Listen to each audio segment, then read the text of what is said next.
Alors je vais vous parler donc de mouches, hein, beaucoup d'insectes, un peu de robots, et puis je vais vous parler aussi un peu de la bio-inspiration et comment s'inspirer de la nature pour notamment créer des nouvelles technologies, des nouveaux capteurs. C'est souvent ce qui se passe quand on, quand on s'inspire de la nature. Donc par exemple ici, une photo de quoi? Est-ce que vous savez ce que c'est? Pardon? Des écailles de quelque chose? Ouais, des écailles de peau de requin en fait. Et donc des écailles de peau de requin qui ont donné naissance à une innovation technologique. Et vous savez laquelle? Ben, la combinaison, la fameuse combinaison de nageurs maintenant qui est interdite en compétition. Et pourquoi est interdite? Parce que les gens allaient trop vite avec. Et ce qui montre que en fait, les solutions proposées par la nature sont loin d'être intuitives hein, pour l'esprit humain, puisqu'on pourrait penser que pour aller vite dans l'eau, il faut absolument avoir une peau très lisse pour limiter les frottements, et on voit au contraire que si on va introduire de la rugosité au niveau du matériau, on va pouvoir quand même améliorer encore plus l'écoulement et avoir un meilleur rendement, et un meilleur donc, écoulement du fluide et aller plus vite. Un deuxième exemple peut-être plus connu, est-ce que vous savez ce que c'est? C'est une fleur de bardane. Et est-ce que vous savez ce que ça a permis d'inventer? Et oui, le velcro. Donc le velcro, d'ailleurs, je ne savais pas ce que ça voulait dire. C'est un peu un mot composé. Ça veut dire velours accroché. J'ai appris ça ce matin. Alors voilà le velcro. Donc il y a qui est bon, bah, vous connaissez tous. Hein. Et encore une fois, donc là, une innovation technologique hein, issue de la nature. On est allé voir ce qu'a fait la nature. Et puis, on a vu, donc, en essayant de comprendre un peu les matériaux, les structures développées par la nature, ça a donné lieu donc, à des nouvelles idées pour créer de nouveaux matériaux. Donc ici, le velcro, par exemple, de nouveaux principes. J'en ai un troisième, donc là, qui est donc utilisé dans les écrans de tablettes notamment. Alors peut-être pas les tablettes type iPad ou ce genre de choses, mais de plus en plus de tablettes vont avoir ce type d'écran. C'est une technologie issue donc de la structure des ailes de papillon, où ici en fait, en faisant donc un écran et un écran qui va réfléchir de la lumière, et ici en plaçant donc une vitre au-dessus d'un matériau qui va réfléchir la lumière, et en jouant sur l'écart entre la vitre et ce matériau, eh bien, on va pouvoir renvoyer différentes longueurs d'onde et donc différentes couleurs. Et c'est ce qui se passe chez le papillon, puisque les différentes couleurs viennent donc de différentes épaisseurs existant dans la structure fine de son aile. Alors pour vous donner un petit peu la philosophie de l'équipe biorobotique aussi, hein, aujourd'hui c'était le bac philo, donc je vais vous faire un petit peu de philosophie sur la biorobotique.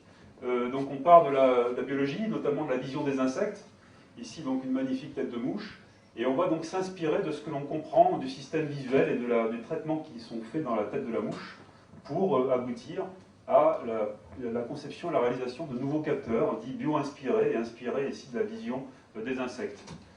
Donc là, à partir de cette inspiration, je vous montrerai comment une passerelle se met en place entre la biologie et la robotique. Ici, un robot volant, j'en parlerai par la suite, avec un petit œil ici, là, qui est donc inspiré de l'œil de la mouche, directement. Et puis une phase très importante pour nous, c'est de revenir vers la biologie, à partir donc de nos robots, sous forme d'hypothèses que l'on suggère pour essayer de mieux comprendre comment fonctionne l'animal. Puisqu'il s'agit aussi pour nous d'essayer de mieux comprendre d'un point de vue fondamental ce qui se passe, quels sont les traitements qui sont faits dans l'intérieur de la tête d'une mouche, par exemple, ou comment la mouche se comporte, comment elle arrive à avoir autant de facilité pour évoluer dans son environnement en 3 dimensions, éviter les obstacles, enfin faire toutes sortes de choses que l'on peut voir tous les jours lorsqu'une mouche rentre dans une pièce et évolue de manière complètement autonome. Donc toutes ces tâches, nous essayons de les mettre en œuvre sur des robots et nous essayons aussi de mieux les comprendre chez l'animal. Alors voici donc notre modèle, hein, c'est ici donc une mouche hein, qui va atterrir sur une fleur. Hein. Pour nous, c'est un modèle du genre quand on s'intéresse à la conception de robots de petite taille, volants, qui vont devoir évoluer de manière complètement autonome dans leur environnement.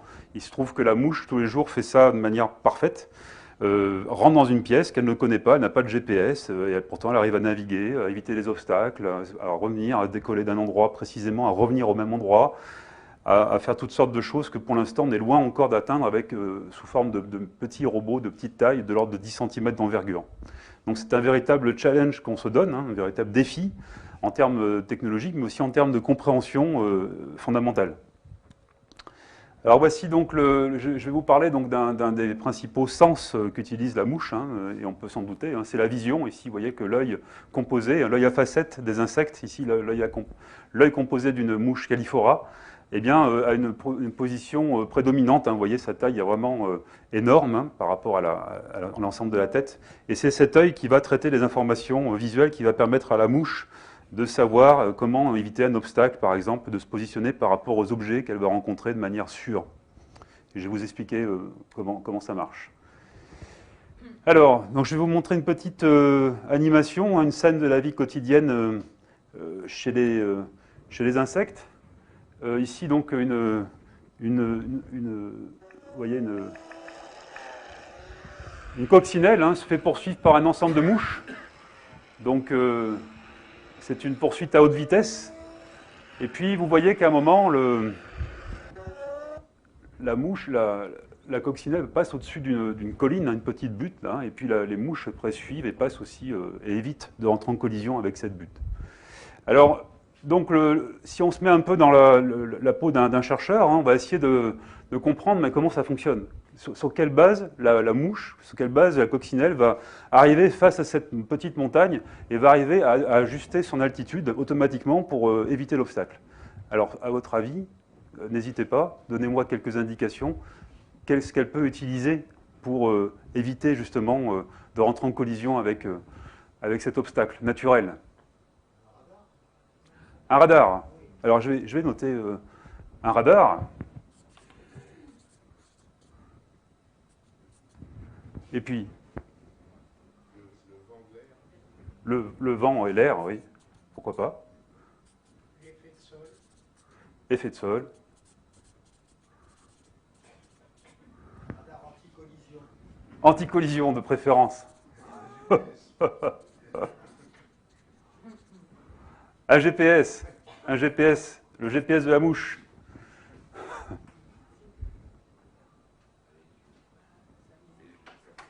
Les yeux. Donc pour les yeux, je mets vision. Écolocation, j'ai entendu. Écolocation.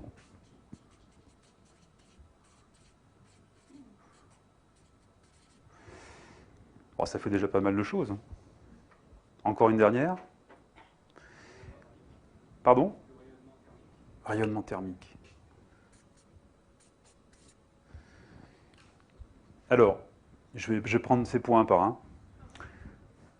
Et puis je vais essayer de vous dire ce que l'on sait par rapport à ce que l'on sait ou ce que l'on ne sait pas.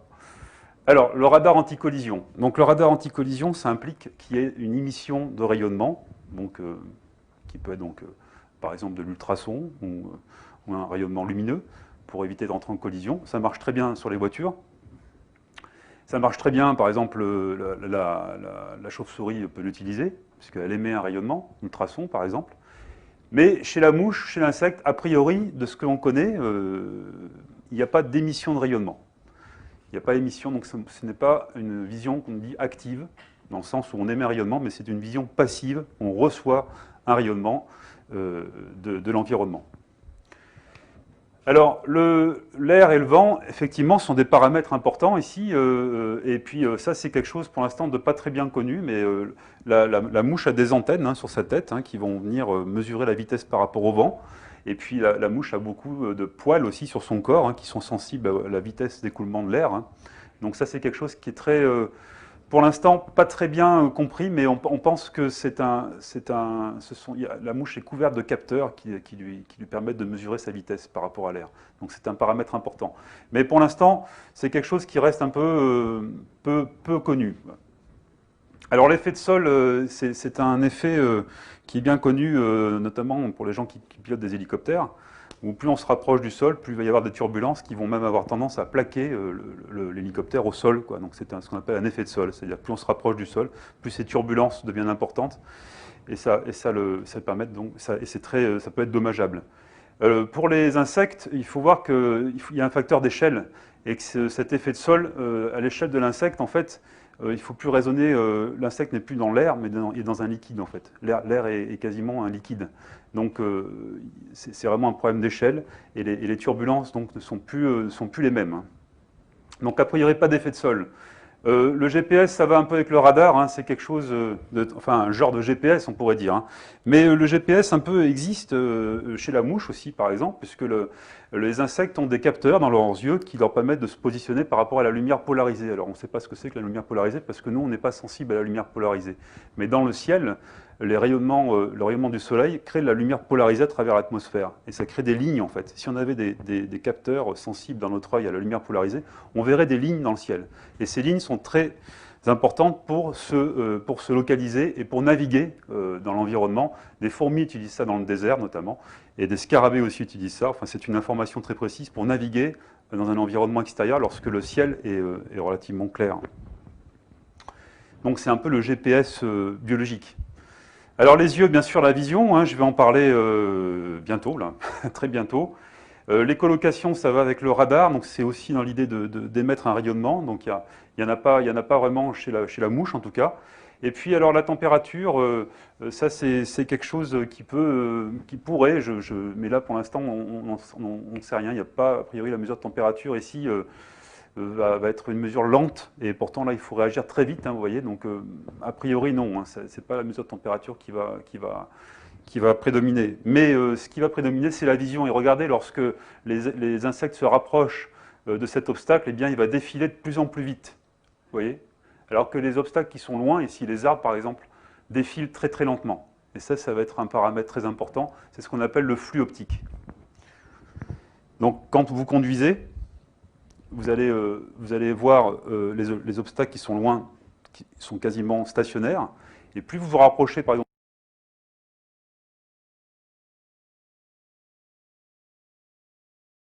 d'un panneau ou d'un arbre, et plus vous allez voir défiler rapidement vous avez l'impression qu'il défile rapidement, mais il défile vraiment rapidement sur votre œil, sur votre rétine.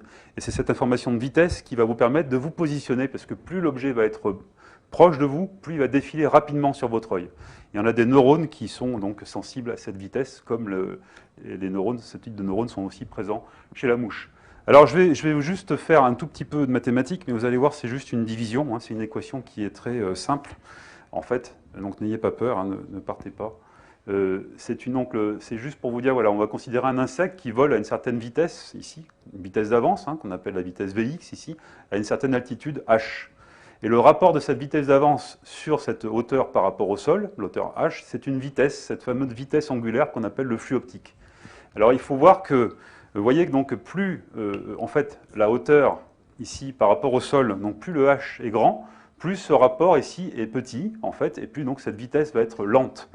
Et alors, une application de ça dans votre vie quotidienne, en fait, vous mesurez en permanence le flux optique, et vous allez me dire, mais est-ce que le flux optique parfois peut être nul? C'est-à-dire, est-ce qu'il n'y a pas de mouvement perçu entre moi et un objet qui peut être très très lointain? Et ça, vous le voyez quasiment tout le temps quand vous regardez la Lune. Quand vous regardez la Lune est infiniment loin. Ça veut dire que la distance ici qui vous sépare, donc par exemple ici la hauteur h, mais ça peut être une distance aussi à l'objet, est infiniment grande. Donc le flux optique est très faible, cette vitesse est très faible, ce mouvement relatif entre vous et la Lune est très faible. Et quand vous conduisez par exemple en voiture, vous avez l'impression que la Lune vous suit. La Lune bouge avec vous. Et pourquoi elle bouge avec vous? Parce que le mouvement relatif entre la Lune et vous est nul quasiment. Donc forcément, elle avance avec vous. Voilà, donc c'est une application, vous pouvez le vérifier. La Lune est infiniment loin, on peut la considérer comme ça, et vous verrez donc, vous avez l'impression qu'elle avance avec vous parce qu'il n'y a pas de flux optique. Quand vous êtes en avion aussi, vous regardez par le hublot, vous regardez en direction du sol, vous verrez l'environnement défile très très lentement parce que vous êtes très loin aussi des objets. Voilà.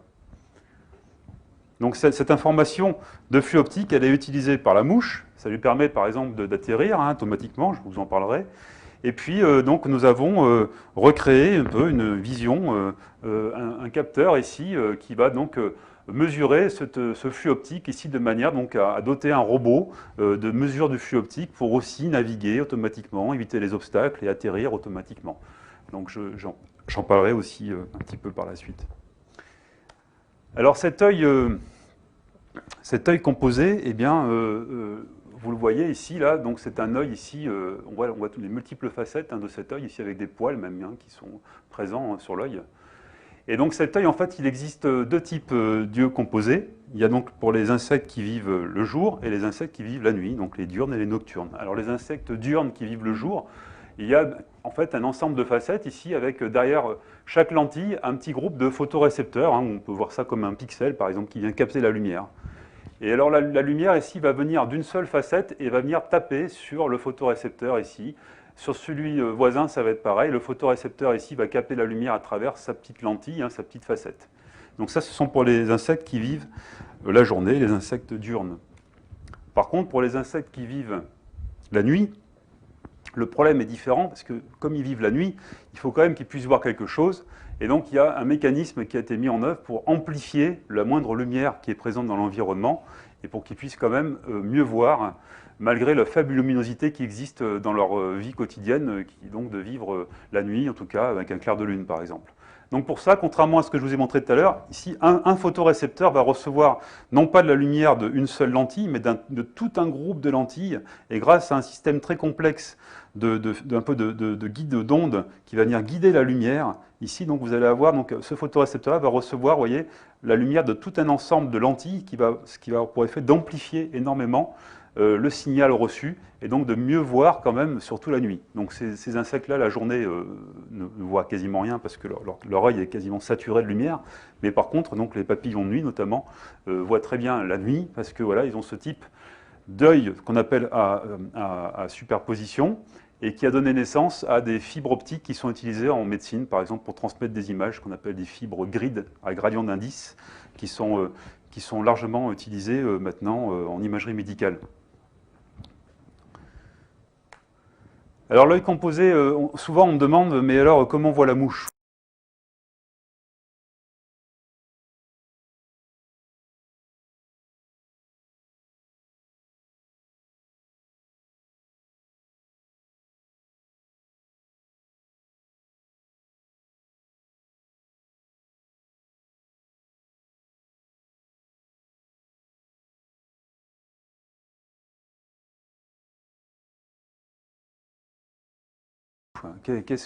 Comment voit la mouche? Qu'est-ce que voit une mouche? Et donc j'ai du mal à répondre à cette question parce qu'une mouche, je ne suis pas une mouche, je suis un homme. Donc si je réponds comment voit la mouche, ça sera toujours du point de vue de l'homme. Donc un point de vue toujours anthropocentré, donc c'est quand même toujours délicat de répondre ce que voit une mouche. Mais quand même, je vais vous dire qu'une mouche, eh bien, donc ici c'est un œil de mouche très schématique, mais une mouche voit flou. On sait qu'une mouche voit flou, elle voit même très très flou, puisqu'il y a en fait au niveau de l'optique, il y a un flou naturel qui est mis en œuvre de par la taille en fait, des photorécepteurs ici, et la taille des lentilles ici de l'œil composé. Ça crée un phénomène de diffraction qui va donc faire voir très flou. Donc l'insecte va percevoir son environnement avec un flou très fort. Et puis elle va voir aussi son environnement avec une résolution très grossière, parce que nous maintenant on a l'habitude d'avoir des images de plusieurs millions de pixels, avec notre œil aussi qui en compte plusieurs millions. Mais la mouche, elle, c'est une dizaine de milliers, par exemple. Donc c'est une résolution beaucoup plus grossière. Donc elle voit l'environnement de manière beaucoup plus grossièrement.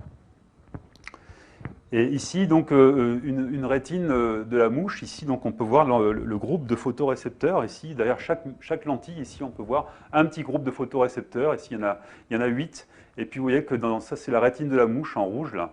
Donc il faut imaginer les facettes sont placées devant, là on ne les voit pas, les lentilles sont placées devant, et là on va aller en profondeur derrière la lentille, et on va pouvoir voir donc, ce petit groupe de photorécepteurs qui vient capter la lumière et qui se répète parfaitement. Et là ça c'est uniquement 2% de la rétine de la mouche qui est représentée ici. Alors voici ici donc on va pouvoir donc aller essayer de comprendre comment fonctionne cet œil en allant stimuler un peu ces photorécepteurs dans la rétine de la mouche. Et pour ça, on va aller envoyer des flashs lumineux sur les photorécepteurs. Donc là, en envoyant ces flashs lumineux, et bien voilà, donc une tête de mouche, hein, c'est une coupe de mouche, hein, c'est pas forcément évident de s'y retrouver, mais c'est une mouche ici, là, avec on a donc une coupe latérale. Et la lumière va rentrer ici par l'œil, hein, donc ici, vous voyez, vous retrouvez ici les facettes de l'œil.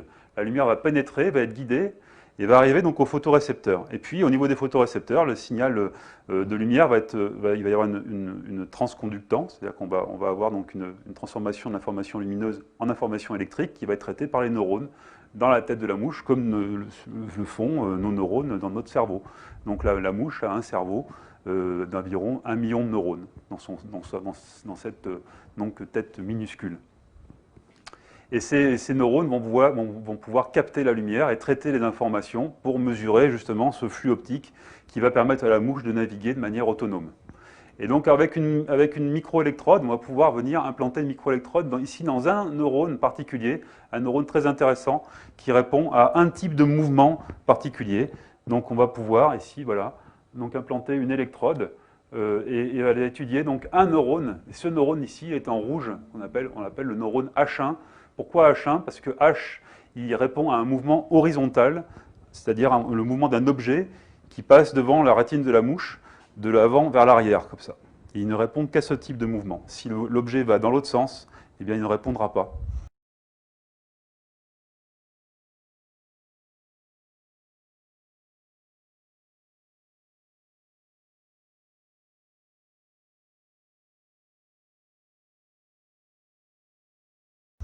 Alors c'est très intéressant, c'est un neurone donc, qui code un mouvement, qui code une direction et qui va aussi donc, renvoyer une information de vitesse. Alors voilà le dispositif, je n'ai pas pu vous l'apporter, hein. Vous voyez donc la taille du dispositif qui a permis d'étudier cet œil de mouche, hein. Donc la mouche est ici, hein, et vous voyez donc le dispositif qui a permis donc, à la fois de stimuler la rétine de la mouche et aussi de venir mesurer les signaux dans la tête de la mouche, donc dans le cerveau de l'animal. Donc c'est un dispositif conséquent qui va venir donc projeter ici un tout petit pinceau lumineux sur la rétine de la mouche. On va venir projeter donc un pinceau lumineux d'une dizaine de microns, hein, vraiment très fin, et on va pouvoir venir stimuler un photorécepteur et puis le photorécepteur de la côté. Et ça va créer un mouvement apparent. Si on vient stimuler dans l'autre sens, on va stimuler un premier photorécepteur et celui d'à côté. Si on vient stimuler dans l'autre sens en envoyant des flashs lumineux, eh bien on va voir que le neurone ne répond pas de la même manière. Donc voilà par exemple la réponse ici. Donc ça c'est la stimulation d'un photorécepteur et celui d'à côté, et puis dans l'autre sens aussi on va le faire. Et voilà ce qui se passe, quand on stimule d'abord le 1 et puis le 6, eh bien voilà on a une réponse du neurone qui décharge, et puis quand on stimule dans l'autre sens, d'abord le 6 et puis le 1, vous voyez que le neurone ne répond quasiment pas, ne répond pas du tout. Donc on vient ici en envoyant un flash lumineux créer un mouvement un peu apparent, et on regarde que ce neurone eh bien, répond bien à ce type de stimulation, ce type de mouvement. Donc ici, voilà la réponse du neurone hein, face à donc la tête ici, la mouche va regarder une mire. Hein. Une mire, c'est une succession de bandes noires et blanches qui vont défiler devant la tête de la mouche, donc devant la mouche, hein, devant l'œil de la mouche. Et vous voyez donc quand la mire défile dans le bon sens, eh bien, le neurone répond fortement, ça c'est le nombre d'impulsions envoyées par ce neurone. Mais par contre, donc, quand la mire va défiler dans l'autre sens, donc le sens qui n'est pas le sens préféré, eh bien le neurone même va pas répondre, mais non seulement il ne va pas répondre, mais en plus il va répondre de manière un peu négative, donc encore moins.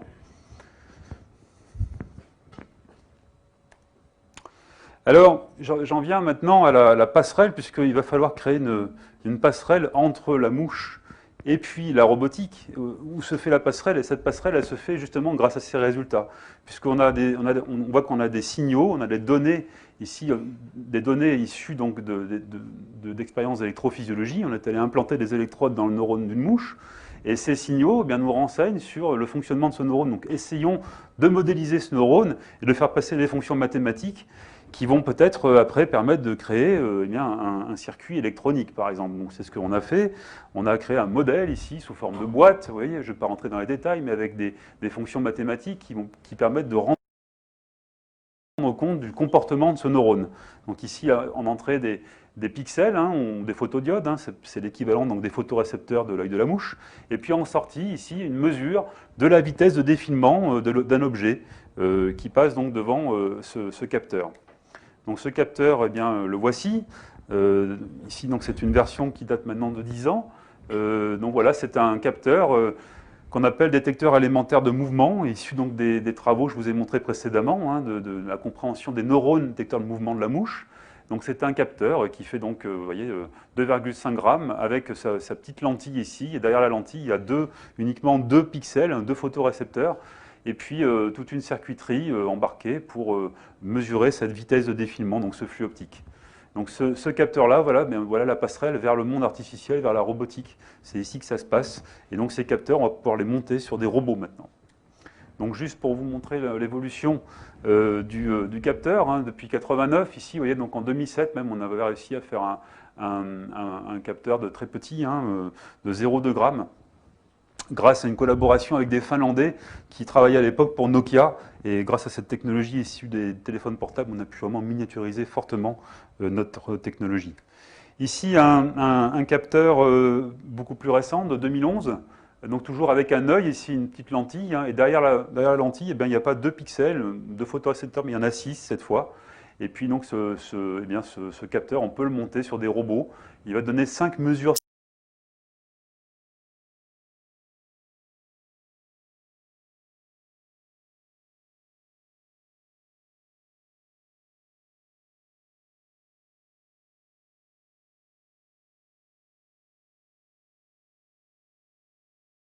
simultanées du flux optique. Il fait 23 par 12 mm, il a un très faible coût, avec une optique en plastique très faible coût, puisque je vous ai dit que l'œil de la mouche voit flou. Donc c'est intéressant pour nous finalement d'avoir des optiques de très bas coût, même les plus, on a tendance à dire les plus dégueulasses possibles, c'est-à-dire en fait vraiment une optique de téléphone portable, mais en plastique très très mauvaise, qui va nous permettre d'avoir ce flou qui est très fonctionnel. Et c'est pour ça qu'on intéresse aussi pas mal en ce moment les constructeurs automobiles notamment, qui sont très friands de cette technologie à la fois bas coût, qui utilisent des composants du commerce qui sont des composants pas chers. Et malgré ça, eh bien, on peut voir qu'on peut faire quand même pas mal de choses. Je vais vous les montrer. Donc c'est un peu toujours cette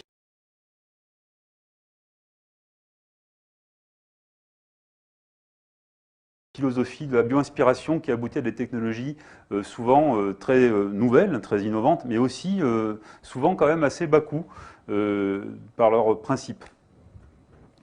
Alors le robot, un robot issu du laboratoire équipé de son œil biologique, hein, si je puis dire, enfin, son œil bio-inspiré, inspiré donc de la vision de la mouche, le voici, donc ce petit œil là que je vous ai montré tout à l'heure, il est monté donc sur ce robot Octave, qui est un hélicoptère en fait avec un rotor, et ce robot donc va évoluer dans les airs, va s'élever, il est monté au bout d'un bras pantographique, il va pouvoir s'élever et puis survoler un environnement qui va être placé sous lui, et donc survoler avec son œil, regarder en direction du sol, et survoler un environnement que l'on va placer sous lui. Et grâce à sa vision de type mouche, sa vision du mouvement, eh bien, il va pouvoir s'élever dans les airs automatiquement, avancer de manière automatique à une certaine vitesse constante et atterrir automatiquement aussi sur la base uniquement de sa vision du mouvement, donc comme pourrait le faire une mouche par exemple. Alors je vais aller directement à la vidéo qui va vous montrer les performances du robot Octave. Ah, excusez-moi. Je ne sais pas si ça... Voilà. Donc voilà le robot qui survole son environnement. Donc il a son œil qui regarde en direction du sol. Vous voyez qu'on a appliqué volontairement un relief ici. Et le robot, donc uniquement sur la base de ce qu'il voit défiler hein, comme environnement, eh bien, il s'élève dans les airs et il redescend automatiquement ici, puisque la hauteur, l'altitude, le relief a changé. Il maintient automatiquement une altitude par rapport au sol constante, quoi qu'il arrive. Il le fait de manière automatique. Ici, c'est un décollage automatique. Donc il suffit de légèrement faire avancer le robot, lui donner un peu de vitesse, et il avance tout seul et il décolle automatiquement.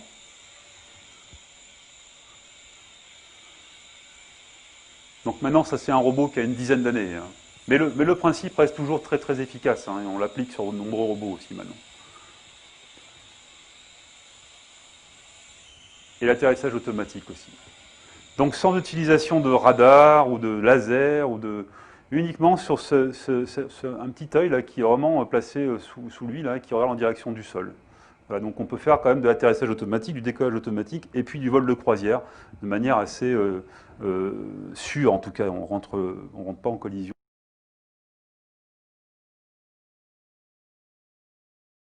avec les variations de relief. Alors, je vais maintenant vous raconter un peu aussi des histoires au niveau comportement de la mouche, notamment, donc pour vous montrer ici qu'on ne s'intéresse pas directement au décollage, mais des chercheurs, notamment Michael Dickinson aux États-Unis, s'intéressent à la phase de décollage de la mouche, ici la drosophile. Donc là, vous allez voir une drosophile ici. C'est pour vous montrer aussi l'intérêt maintenant d'utiliser un peu ce qu'on appelle le microscope du futur, enfin pas du futur, mais le microscope moderne, qui est la caméra rapide à haute résolution. Maintenant, on a accès à des technologies qui sont très très performantes, donc ces caméras qui permettent de prendre jusqu'à des cadences de 1000 images par seconde, par exemple, avec une très très bonne résolution. Ça nous permet d'observer des phénomènes qui sont très rapides et qui existent notamment dans la nature, comme par exemple le décollage d'une mouche, qui donc est un phénomène très rapide qu'on ne pouvait pas observer avant sans l'utilisation de ces caméras. Donc ici, la mouche est placée sur un... alors je ne sais pas trop où j'en suis là. Qu'est-ce qui bouge? C'est celle-ci qui bouge. Hein. Donc voilà le décollage de la mouche. Donc c'est en fait un effet de catapulte. Hein.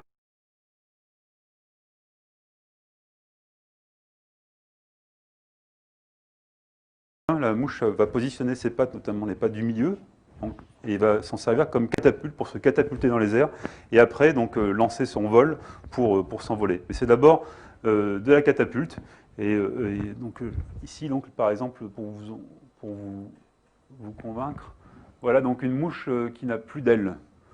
Et donc vous allez voir quand même qu'elle est capable de s'élever dans les airs grâce à ce mouvement de catapulte qui est très voilà, très énergique.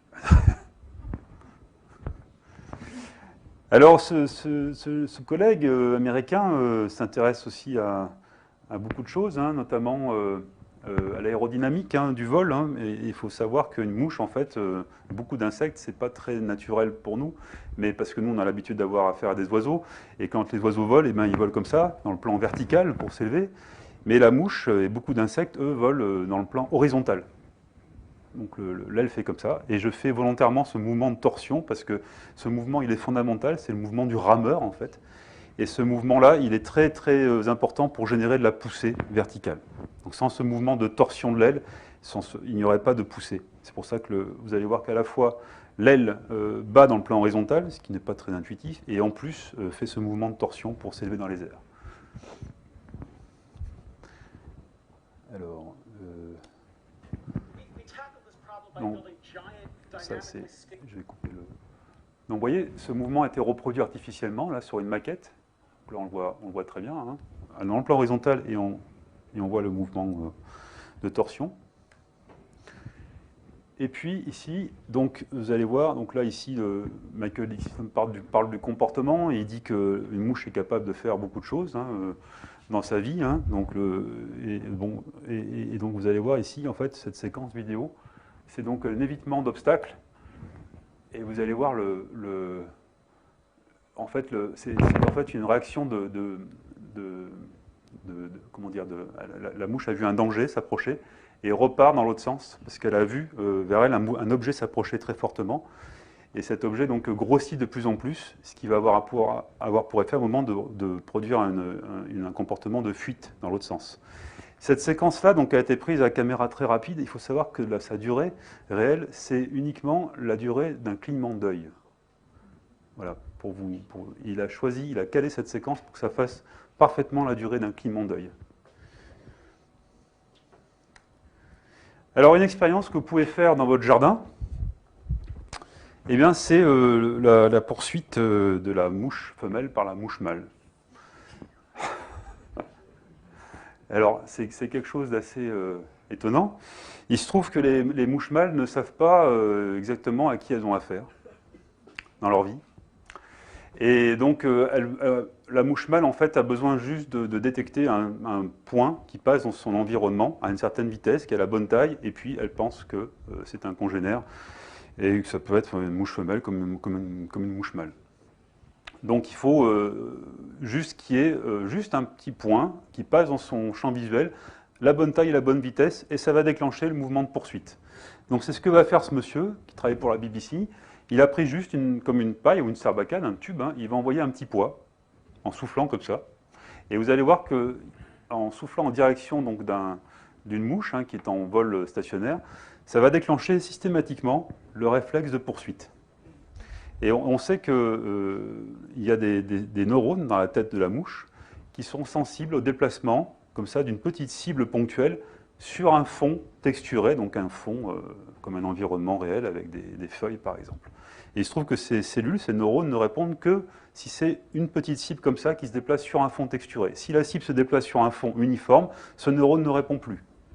Donc toutes donc vous voyez qu'il y a aussi donc le câblage est fait aussi dans la tête de la mouche pour détecter ce type d'objet, et c'est fondamental puisque ça conditionne l'accouplement. Alors voilà donc vous allez voir ça, voilà la caméra rapide de nouveau. Donc vous voyez le réflexe de poursuite.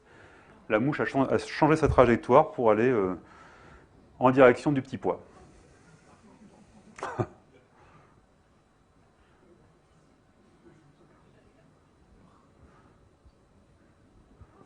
Donc là, c'est une mouche type, ce qu'on appelle une mouche cirf, c'est-à-dire que c'est une mouche qui a le corps un peu jaune et noir, mais qui est très petit, c'est pas du tout dangereux, hein, c'est une mouche qui ne pique pas, et qui fait du vol stationnaire, et qu'on voit parfois au voisinage de fleurs, qui se déplace comme ça par saccades. C'est ce qu'on appelle un cirf. Et donc cette mouche fait du vol stationnaire parfaitement stabilisé et très précis, et c'est très intéressant à voir. Donc on s'intéresse beaucoup justement à cet aspect vol stationnaire. Et donc il faut savoir que chez la mouche, c'est très important, nous, ce réflexe de poursuite, parce qu'on ne peut pas apprendre grand-chose à une mouche, contrairement aux abeilles où on peut leur apprendre beaucoup de choses, parce que l'abeille apprend énormément, elle a des capacités d'apprentissage très élaborées. On peut même apprendre des motifs, hein, enfin, c'est assez élaboré. La mouche, en gros, vous ne pouvez pas lui apprendre grand-chose. C'est quand même un animal beaucoup plus bête qu'une abeille. Par contre, ce type de réflexe est très intéressant parce que vous pouvez la mettre dans une arène et faire tourner une boule au-dessus d'elle et déclencher le réflexe de poursuite. Et vous voyez la mouche mâle qui tourne et qui n'en finit pas de tourner parce qu'elle n'arrivera pas à se poser sur cette boule. Donc ou parfois elle arrive à se poser, ou parfois elle est trop loin, mais elle veut essayer de se poser, donc et la boule tourne et la mouche tourne avec, et ça peut durer très longtemps comme ça. Donc c'est très intéressant, on peut reproduire des expériences et analyser comme ça le comportement et aussi les réflexes qui sont mis en œuvre.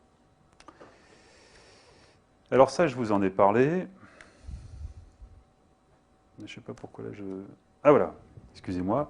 Donc je vais continuer un peu dans notre exploration et vous montrer qu'on s'intéresse aussi à des aspects qui sont très fondamentaux, donc l'aspect de stabilisation de l'information visuelle. Et on s'intéresse à savoir, donc la mouche, les insectes en vol libre, stabilisent leur tête par rapport à leur corps. Il se trouve que le corps va tourner et la tête, par contre, va rester parfaitement stable. Nous avons ce type de réflexe pendant la locomotion.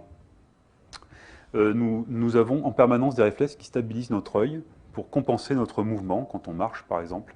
Quand on marche, beaucoup de vibrations sont générées par notre squelette, sont transmises par notre squelette jusqu'à notre œil, et ces vibrations sont très néfastes si elles ne sont pas compensées, si on n'a pas de stabilisation au niveau de notre œil. On verra en permanence flou, ce qui serait très désagréable pour notre vie quotidienne. Alors, ces réflexes de stabilisation, ils sont très importants aussi en robotique, et ça sert à quoi? Vous voyez, donc ici c'est un robot très particulier, j'ai pris le cas donc développé aux États-Unis. C'est un robot non pas avec des roues, mais avec des roues qui sont un peu des roues avec des bras, vous voyez, donc ça lui permet donc d'avoir des propriétés très intéressantes, il peut franchir des obstacles. Mais lorsque ce robot se déplace, si on met une caméra sur ce robot, si on fixe une caméra, vous voyez donc ce qui va se passer. Le robot donc ici va avancer, et voilà ce qui se passe. Donc l'image est complètement agitée par la locomotion de ce robot et par ses roues. Et c'est quasiment, on peut rien faire de cette information prise par la caméra parce qu'elle est très très agitée. Donc c'est important de stabiliser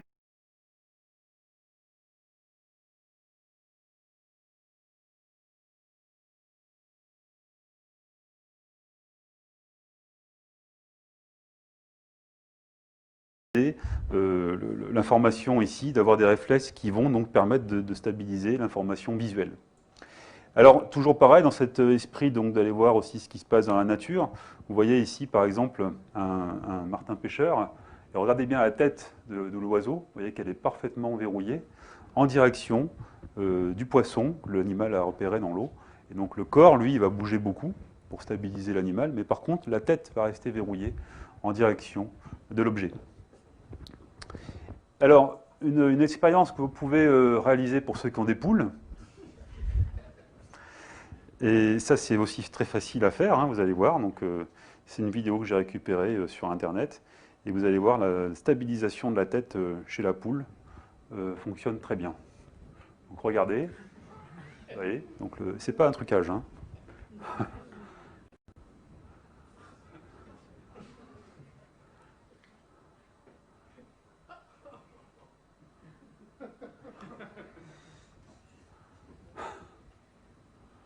Donc voilà ça marche très bien, hein, c'est très très précis. Vous avez vu, la tête ne bouge pas, hein, le bec vraiment reste. Et c'est pas évident d'essayer après de comprendre dans le détail ce qui est mis en œuvre chez l'animal pour stabiliser parfaitement comme ça sa tête par rapport à son corps. Alors il y a des expériences plus scientifiques, hein, notamment ici donc chez le héron, par un chercheur israélien qui s'appelle Yadi Kadzir, qui a donc entraîné des hérons à se poser sur une perche. Vous allez voir, donc ils sont juste posés, hein, l'animal est juste posé sur une perche, et il vient donc appliquer une perturbation sur la perche. Alors, il y a du son. Vous voyez, donc il fait translater la perche, et regardez bien la tête du héron. Donc la tête de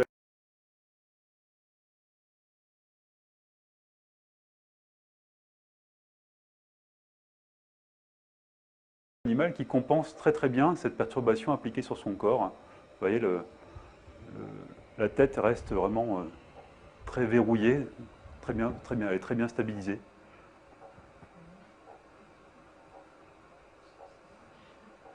Et ça marche aussi quand on vient donc augmenter la fréquence ici de translation. Vous allez voir, donc voilà, on augmente la fréquence. Regardez, la stabilisation marche très bien. La compensation se fait parfaitement bien.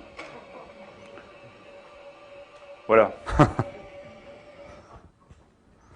Bon, ça, vous pouvez le faire chez vous, mais c'est un peu plus compliqué.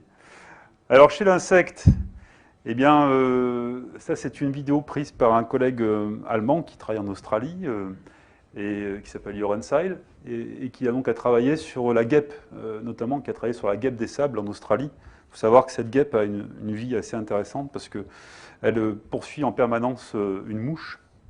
Et elle veut savoir où la mouche pond ses larves, de manière à elle-même après pondre ses larves à l'endroit où la mouche a pondu ses larves, pour que les larves de la guêpe se nourrissent des larves de la mouche. Donc ça, c'est un comportement assez classique, assez connu chez pas mal d'espèces. Et donc cette guêpe est toujours en permanence à la poursuite de la mouche et essayer de se maintenir à une distance bien pas trop proche, pour pas trop se faire détecter, mais quand même pour savoir s'il faut essayer de repérer où est-ce que la mouche a fait son terrier, en fait, où a déposé ses larves. Alors les caméras rapides nous permettent d'avoir ce type de vidéo. Et regardez, donc là, vous allez voir, la guêpe fait un mouvement de rotation de roulis, hein, de forte amplitude. Et regardez la tête, par contre, elle reste complètement verrouillée et compense parfaitement bien les rotations du corps.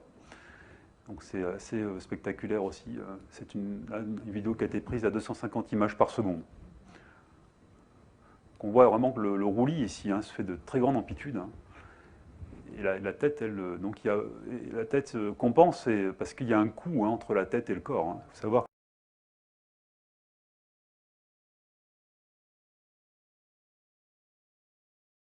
que chez la mouche, il y a un coup, chez la guêpe aussi. Chez la mouche, il y a 23 paires de muscles pour contrôler l'orientation de la tête par rapport au corps. Donc c'est quand même quelque chose, c'est très très important. Il y a 23 paires de muscles pour commander l'orientation de la tête et de la stabiliser. Alors pour étudier ce type de réflexe qui stabilise eh bien, la tête par rapport au corps, il faut construire des nouveaux dispositifs. Donc, par exemple ici un générateur de roulis pour mouches. Donc on va il faut donc reproduire ce mouvement de roulis. Alors pour ça, donc, on va monter la mouche ici sur un moteur, ici, donc qui va faire tourner la mouche autour de cet axe horizontal, comme on vient de le voir pour la guêpe. Et donc la mouche va subir ce mouvement de roulis comme ça. Elle est montée sur un moteur, et puis donc elle est en vol au point fixe. Il faut savoir que la mouche ici est vivante. Et quand elle est juste prise par son thorax ici et maintenue donc en vol au point fixe, dès qu'elle n'a plus rien dans les pattes, eh bien elle se met à voler. Et pour maintenir le vol, il faut juste lui envoyer un petit peu d'air avec un tuyau. On envoie un petit courant d'air ici qui est représenté par cette flèche en direction donc, de sa tête. Ça va avoir pour effet de baisser les antennes et elle va donc maintenir son vol en point fixe. Donc elle n'avance pas, mais bon, quand même, elle est en vol. Et donc on va pouvoir perturber cet animal et puis le mettre aussi dans un tambour et autour de ce tambour faire varier par exemple ici la position d'un horizon artificiel qui est un horizon artificiel, c'est uniquement on a dessiné ici du noir en bas et on a fait du blanc en haut, donc c'est ce qu'on appelle un horizon artificiel, c'est très simple. Donc ici l'environnement est décomposé en blanc et en noir, en deux parties, deux sous-parties, donc noir et blanche. Et voilà, donc on vient filmer avec une caméra la tête de la mouche. Et puis voilà ce qu'on obtient. Donc ici le corps, ici la perturbation qu'on vient appliquer sur le corps en roulis, donc de manière sinusoïdale, comme ça c'est périodique. Et puis on vient ici regarder comment la tête compense, et on voit que la tête tourne et compense de manière en opposition par rapport au corps, donc de manière à stabiliser, comme on l'a vu, la tête. Donc là, rien d'étonnant. Par contre, ici, on peut voir que lorsqu'on fait tourner uniquement l'environnement, mais la mouche, elle, ne bouge pas, mais c'est l'environnement, c'est l'horizon qui va tourner, eh bien la tête, cette fois, elle suit l'horizon, les variations de l'horizon. Voilà. Donc la tête va tourner et suivre de manière à toujours se stabiliser, enfin, et avoir toujours un horizon horizontal, si je puis dire, d'un point de vue de la mouche. Donc si on vient perturber l'horizon, la tête va tourner avec. Mais là, encore plus intéressant, s'il n'y a pas d'information visuelle. Cette fois, il n'y a plus d'horizon, il n'y a rien. L'animal est entouré de rien du tout, donc c'est uniquement du blanc, c'est uniforme, l'environnement est uniforme, donc il n'y a pas de repère visuel. Et si on vient donc tourner l'animal, eh bien, on voit quand même qu'on a une compensation au niveau de la tête, qui est moins bonne que celle qu'on avait avec l'horizon, mais quand même, il y a une compensation, et ça veut dire que eh bien, la mouche n'utilise pas uniquement sa vision pour se stabiliser, mais elle va utiliser aussi des gyromètres qui sont dans son corps, puisque la mouche, dans son évolution, a perdu une paire d'ailes. Elle a gardé une paire d'ailes, mais elle en a perdu une. Mais elle a gardé des petits bouts d'ailes qui vibrent à la même fréquence que ses ailes. Et ces petits bouts d'ailes, en fait, ce sont les gyromètres de la mouche. Et ça lui permet donc de se stabiliser et d'avoir donc une information sur la vitesse de rotation de son corps. Alors ces expériences, nous les reproduisons ici grâce à ce dispositif. Donc là, bon, c'est une représentation un peu plus moderne, mais vous voyez donc toujours cette idée d'avoir ici l'animal en vol au point fixe, monté sur ce moteur, et avec une caméra rapide, on va venir mesurer la position de la tête par rapport au corps. Donc voilà, ici, vous voyez donc un cirque qui est maintenu en vol au point fixe. Donc on vient venir coller une petite bandelette sur le thorax de l'animal. Ici, donc, grâce à de la cire d'abeille et la colophane, qu'on vient venir, comme c'est de la cire en fait, qui donc va se prendre sur le thorax, qui colle très bien. Et donc l'animal se retrouve comme ça, suspendu en vol au point fixe.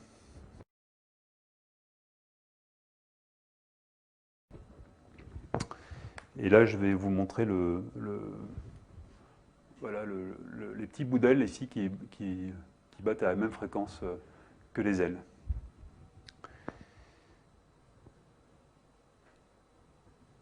Alors, je vais vous montrer aussi une vidéo qui montre ici des guêpes sur lesquelles on a travaillé. Donc, c'est pas forcément évident. Donc, les guêpes ici volent au voisinage de fleurs de magnolias en Australie. Et donc, parfois, je peux essayer de vous la remontrer, mais il faut regarder la tête.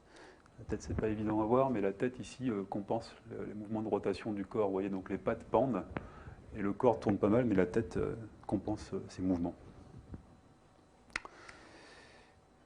Et là, donc, juste une vidéo qui montre voilà, donc le type de vidéo que l'on peut prendre maintenant. On vient appliquer ce mouvement de roulis sur le corps. Et vous voyez que la tête ici compense vraiment très bien la rotation appliquée sur le corps.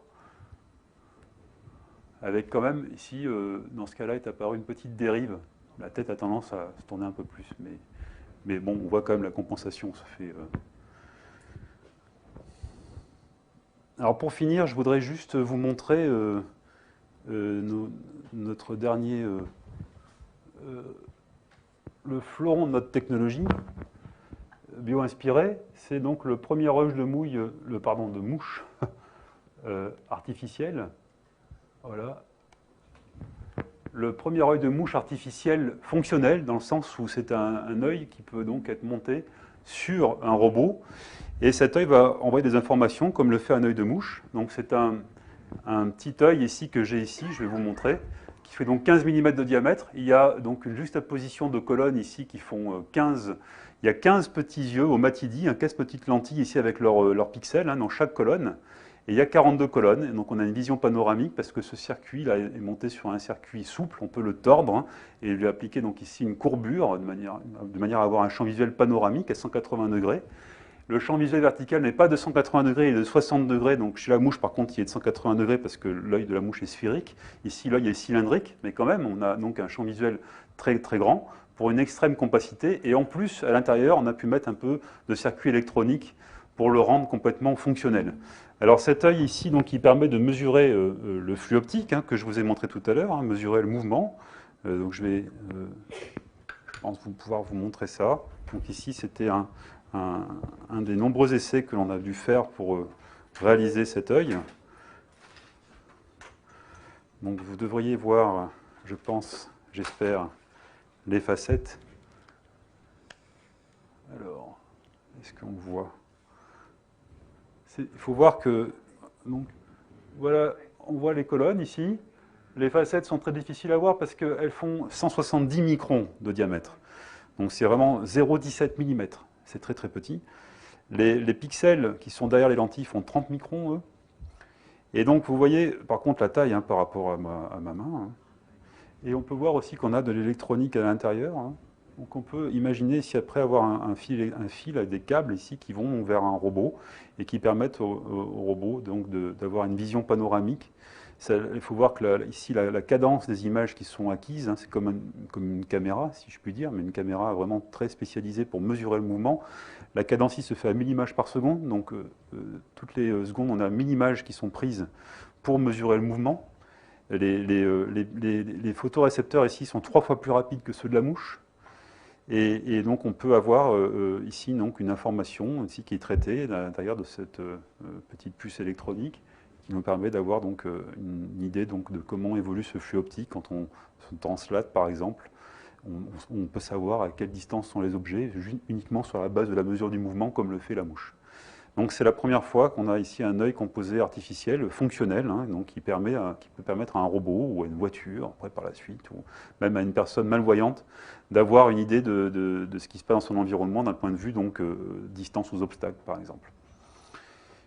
Voilà, donc ça c'est quelque chose qui est très récent, que nous venons de publier en début d'année, enfin même, il y a même moins, il y a un mois, dans une revue américaine.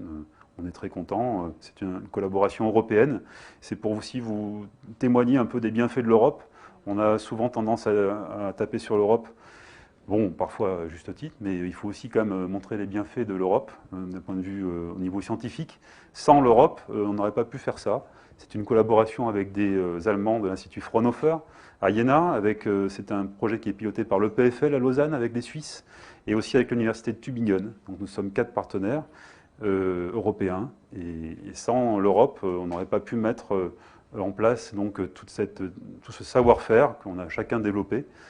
Ça n'aurait pas été possible. Donc c'est pour ça que sans le financement de l'Union européenne, ce type de nouvelles réalisations n'aurait pas pu voir le jour. Donc c'est important de le montrer. Voilà, donc je vais terminer ma présentation.